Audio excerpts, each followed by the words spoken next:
ওনাদেরকে নেওয়া হয়েছে, ওনাদেরকে আপাতত ছেড়ে দেওয়া হোক অ্যান্ড ওনাদের উপর যাই করা হয়েছে, যা কেস দেওয়া হয়েছে সবগুলো উঠায় নেওয়া হোক।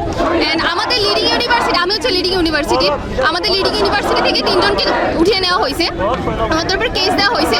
আমরা চাই সবার এইগুলো থেকে ইয়ে করা হোক, ছাড় দেওয়া হোক। ওনারা যাকে পাচ্ছেন তাকে মারছেন, একটা শিশুকে পর্যন্ত ছাড়ছেন না, মহিলাদেরকে ছাড়ছেন না।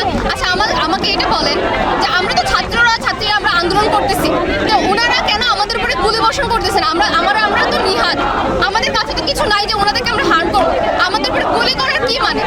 ইভেন ছোট বাচ্চাদেরকে মারা হচ্ছে, মেয়েদেরকে মারা হচ্ছে, ছাত্রলীগকে কেন কিছু করা হচ্ছে না? ওনারা তো আমাদের উপরে হামলা করে যাচ্ছে।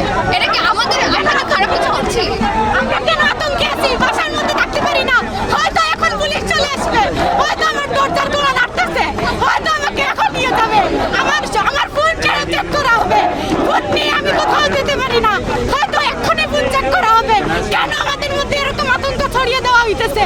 আমরা কেন শান্তিপূর্ণ আন্দোলন করতে পারলাম না? আমার ভাইদের কেন রক্ত জড়াইতে হয়েছে?